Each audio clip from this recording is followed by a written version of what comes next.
Speaking of Canova, guys, there is an exhibit downtown in Washington, D.C., and I'm gonna go there right now because I want to look at that exhibit. The National Harbor, and we're still in Maryland. We're about to cross over into Virginia.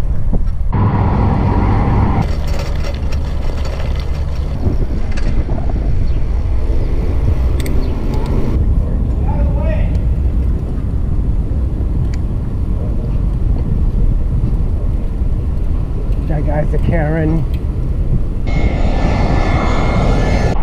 First thing I gotta do is go over the 14th Street into Washington, and here we are. We are at the National Mall, and I was surprised there's some sort of festival. It's a Thai festival that's going to happen this weekend, and that's the National Gallery. Let's park the bike, lock it in. Hey, so here we are. Downtown, that's the Capitol. There's the west or east wing, and then there's this one. I forget which one is what. There's the big billboard, Canova. Go up the stairs. Here is a Canova, a part of the permanent collection here at the NGA. And here is the Canova sketching gallery. This is all about terracottas, which I'm very excited about. I was surprised. It's a very small exhibit and tons of people in there already. This is Doge Paolo Rainier, made in 1779. This is Princess Leopoldina von Esterhazy. It's a terracotta, and you have to look at the marbles and then base it on the terracottas. These are the terracotta studies for it. And that's why Canova and this exhibit is important. The terracottas give you an impression of what the artist was thinking. You can see the fingerprints of the artist. You can see the brushstrokes, the tool marks. And I think that's why terracotta is just so fascinating. Now here's something you don't see every day. George Washington, the Canova version. This is interesting because in this one, Canova has taken a completely different view of George Washington. He made him look like a Roman or Greek sculpture.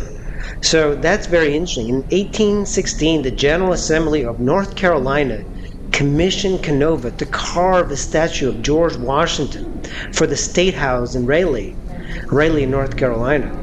The finished marble was destroyed in a fire in 1831. These are some of the models that survived from the project and show the evolution of Canova's design.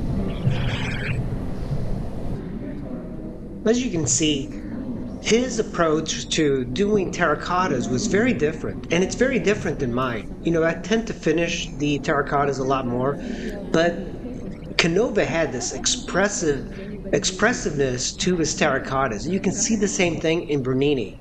Now look at the marble that Canova did.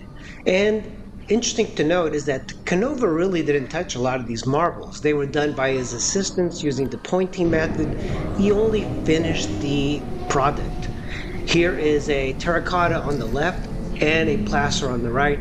This is why Canova referred to terracotta as the life and plaster as the death. Plaster doesn't look great. You have to do something afterwards to make it look good. This is the Three Graces. This is the Repentant Magdalene, and very finished, very polished. The marble is what you'd expect from Canova. His faces are neoclassical. They don't have an individuality to them. They look almost Greek, and that's the whole point of the whole neoclassical movement. And finally, they had a video of a sculptor working in marble, and then how they did the terracottas. This was an interesting thing because this is what I tend to do, the terracotta method. Very similar. He worked from the very bottom up, and then he finished it. Of course, this is just a sketch, so you can take it into the final form of marble. Some interesting things to note. Canova used clay to make sketch models. They were called bozzetti in Italian. And the larger, more finished models, they were called moduli in Italian. He worked the clay with his fingers and simple tools. You can see the marks on the actual terracottas, and you can rest assured that was made by the artist. A little bit about Canova. He was born in 1757 in the northern Italian town of Possagno. Canova trained primarily in Venice. He was quick to win praise for his inventive designs and his ability to carve in marble. By age 21, he was in Rome, dazzled by the many works of ancient sculpture he found there. He was inspired to forge a new path for art. He not only embraced neoclassicism, the return to the ideal beauty and simplicity of the Greek and Roman past, but also offered his own interpretation.